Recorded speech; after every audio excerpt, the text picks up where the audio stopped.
Thanks so much, Sean. Pleasure to be here. Thank you so much. People ask me what's the most unique thing about me. I usually have to tell them right away. It's the fact that I'm a business attorney and I do a lot of transactional services on a flat fee basis. Everybody asks me, why do you do that, Mark? Couldn't you make a lot more money if you just did it hourly? And I always say yes. But there are very good reasons why I do this. And basically, it's two reasons. One, I usually deal with people who are starting business. They're starting a business and they don't have a huge budget. And they don't like huge cost overruns. When they get a bill for $5,000 to set up a corporation, that is really disturbing. And it's also completely unnecessary. Because somebody who charges you $5,000 to set up a corporation or an LLC, it doesn't know what they're doing, or they're ripping you off. And so what I do is I just make it a reasonable flat fee service. In retail, they call it a doorbuster. It gets you in the door, right? And it's fun because you get a very good value because essentially I do everything necessary to make that happen. And you only pay a flat fee price. So you can call me up, email me, do as much as you want while we're doing it, because essentially it's all the same price. And that makes people feel a lot more comfortable because I want them to talk to me. I want them to give advice. Okay, so that's the first thing. The second reason is because it prevents horrible things that happen later. Now, there are three areas that I work in. One is contracts, two is entities, and three, estate planning, right? The bad things that can happen by not having proper contracts are so numerous I can't even list them all, right? But if you have a decent contract, usually you don't have problems and you make more money. Now, I'm going to talk about entities last because that's actually why I'm here to talk to you about stuff. Estate planning is another matter. Estate planning, it's the usual tragedy. Somebody has a lot of stuff and they drop dead. And then everything goes into probate. And probate, well, that's like the ninth circle of hell. Because you're on your way, dear. So what you want to do, right, is avoid probate because it usually takes 2 to 3 years to get things sorted out. There are all kinds of fights usually between heirs, and the people who actually should get the stuff, right, end up getting about 2/3 of the stuff after the attorney's fees and costs and all the other stuff are taken out. So that's not a good result. And so people can do it very simply in California just by setting up a trust and getting all the other stuff, healthcare, power of attorney, financial power of attorney. Get it done right so you don't have a disaster if the worst happens. Now, does the worst usually happen? No, but when it does, it's absolutely tragic. So now we come to the final thing, probably the most entertaining thing from a business standpoint, is when people get together and they put their resources and energies and God knows what into an entity. An entity can be an LLC, corporation, or something like that, right? They think it's real easy to go onto LegalZoom and just sign themselves up. And probably the most common thing that people do, because when they start these things with a partner, right, is they want to be 50-50. Probably the worst thing you could possibly do, right? Because you have no idea what the consequences of that might be. I do. And I usually ask people very nicely, although with some force, not to do that because essentially you're a person who, if you're a 50-50 owner, you're walking around with a nuclear bomb in your pocket. At any time, you could just file something with the Secretary of State and start the process of destroying the company. Isn't that great? No, not great. Right? Because if you work real hard and you spend 5 years of your life devoted to something and you make a lot of money and it's a multi-million-dollar enterprise, you don't want to suddenly wake up and find out that it's all gone because your partner decided, well, they hate your guts and they want to destroy the company, and so that's what's going to happen. That's not great. So that's why coming to see me and talking to me about these issues can help you resolve them in advance and avoid them for the most part. And everybody goes, okay, so where is this taking us? Well, it's taking you to where I make a lot of money because we have an ounce of prevention and we have a pound of cure, right? Probably where I make most of my money now is from corporate divorce. That's people who didn't set things up correctly, right, are now having fights. They have a huge asset called their company, right? And they want to get away from each other. And by not setting it up right, they're now going to pay me a lot of money to try to get this thing sorted out, just like any other family divorce, right? Did you ever hear anybody say, geez, I got divorced and it was so cheap? And it was so devoid of stress, right? Everybody was happy. We hugged, we kissed, we went our separate ways. It was wonderful. No, actually, it's the same with corporate divorce. People are very stressed out, they're very emotional, and here's the sad part, both sides usually have a lot of money. So they can throw a lot of money at each other. And what we try to do in the corporate divorce business is get them in front of a mediator as soon as possible, right? So that you can try to get them separated, get these things sorted out, and get them on their way. So there's a lot less damage done. But I guarantee you, because it's not set up right, you're gonna have some damage. Sorry, and I tell people that right out of the gate. Because that's what happens when you don't set things up right. Luckily, we've had great success in separating people in the last several years, and so unfortunately I get a lot more calls and we have a lot of these divorces.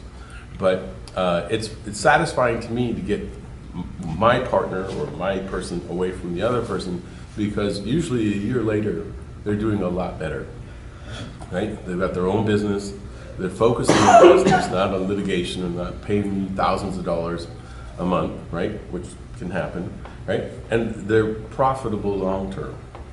And then they learn, oh, next time we decide we're going to do a partnership, we got to go talk to Mark. First. Any questions, concerns, protests? No? That's all I got to say this morning. That's it. Wow.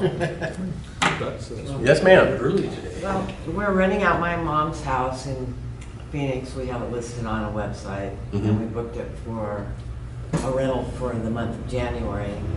What do I need to do to protect myself? Where do I begin? Yeah. Well, first. Yeah, we'll have to go talk about that Sit down outside. with a cup of coffee with Yeah, her. we've had several discussions about what you need to do to protect yourself, but I can't go into all that. Hey, Mark, the recent news that Lyft and Uber have to treat their people Yes. like employees. So can Yes. you elaborate on that and what happened? Well, that bill comes from a California Supreme Court case, which basically involved this type of independent contractor arrangement.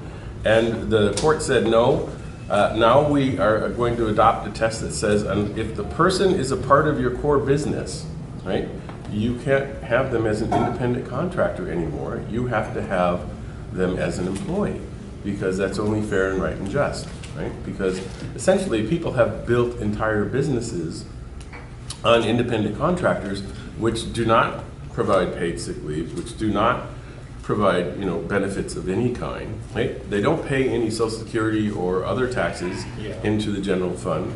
So it's basically saying, look, we're just going to use you, and when we don't need you anymore, you're tossed out. That's it. And I think, the court made a decision that, no, there's something wrong with that. And I think the legislature is really making a point by saying, yeah, that's just not right. That's not sustainable long term. And I know Lyft and Uber have billions of dollars invested in, making money off the backs of people who are gig workers. But I think there's going to be a showdown between society and those types of companies, right? Where the society is going to say, no, you're shoving this all on us. And that's not right. You guys got to take responsibility. You're going to make billions. You're going to have to take some responsibility for some of those benefits and other things that essentially we as the government are going to have to provide if you don't. That's really what's going on here. Because I think the government realizes that if you have thousands, or I think in California now, millions of people who aren't getting any of these benefits and aren't building up any Social Security or any of these other things, you're going to have people retiring who have really no Social Security at all, and other people are going to have to step in, and that's going to be a huge social cost. So I think they see this thing coming down the road, and they're going, we got to do something. Now, who's involved? It's not just Lyft and Uber, is it? Well, it's everybody. No, see, I've done this for a very long time. There are whole industries that have basically built themselves on this model. And what I think the government is trying to say is you're going to have to wean yourself off this, because this is not sustainable. It's not going to work long term.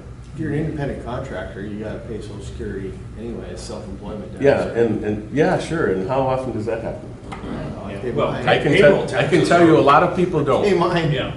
A lot of people taxes don't. are avoided, aren't they? If Payroll you taxes go are talk to avoided? Carla, you'll see these horror shows where he's like, how many years have you not done this? It's like, oh my. Yeah, no, this is happening, and you see, it's showing up in the tax rolls and in the pension rolls and all this other stuff. It's really gonna come, the price is gonna come due at some point, and I think that's what's happening, is they're trying to say, geez, how can we deal with this? Because it's gonna be a disaster otherwise. So I assume Lyft and Uber, just taking those two entities, that their rates will go up because they got to spend. They more might, money. they might, or their profitability might go down. Yeah, Or both could happen. there's all kinds of taxes and everything that's now Yeah. piled on top. Well, it's hard to predict what's going to happen there, but because this is just California, they're all over the world now. So, but the question is that if California goes this way, most people expect that a lot of other states are going to follow because they see the benefits for the state, and probably other countries, right? And some countries, I don't know how they could possibly make it work because they're already structured. In Europe, they have a heavy social safety net, so I just don't know how that could work. So in California, I think we probably made a policy decision that no, we're going to have some sort of social net for these people, because otherwise we, the government, are going to end up paying for them, and that's not a good deal. That'll be very expensive. So to determine if a subcontractor is an employee or a subcontractor, and you said that they, if they're a core part of your business, is there a percentage of what they do? Well, I'll give you an example. Uber and Lyft are now taking the position that they're not a ride-sharing company anymore. We are a transportation platform with a bunch of people who make, all kinds of code, right? That's what we really do, and that's going to get fought out in court. I think people are just going to suddenly switch and say, we're not this, but we're that. I know there are going to be a bunch of people that show up at my doorstep and say, well, we're going to move this part of the company over here, and then we're going to set up a completely different company who's going to have to handle whoever they make us have as employees, because they realize, well, this is not working for us. We need to have some options. So I'm sure there's going to be some adjustments. There's going to be some fights. Yeah, exactly. Because everybody's going to have a new idea of what their core business is. And so, yeah, I think it's going to take a while to shake out, but I think it's going in a direction where, yeah, they're going to favor somebody being an employee as opposed to someone being an independent contractor. And I don't know if you've seen this because where you are in your life and your business, but I've seen it a lot, and it's not been great. It's not been great in terms of how it affects families and how it affects long-term wealth building. So. There's some exceptions because, in every business world or a business segment, you always have some people that do really well, right? And then everybody focuses on that and says, oh, they're doing so great. And then they forget about the ones who aren't on the radar, right? And they don't see what's happening there. And yeah, that usually comes to fruition much later, and it's usually not pretty. And so I'm just saying, get ready for this. If you have independent contractors, you might want to sit down and have a chat with me and figure out how that's going to work going forward and what adjustments you can make, what options you have. That makes sense? But there's still a need and a call for subcontractors. Well, believe me, there are going to be exceptions because, once you see how the sausage is made, you're not going to be too pleased. It's a pretty dirty business, and the people get in there and go, well, what about us? They've already said one of the exceptions is going to be lawyers, and I thought, well, that's just brilliant.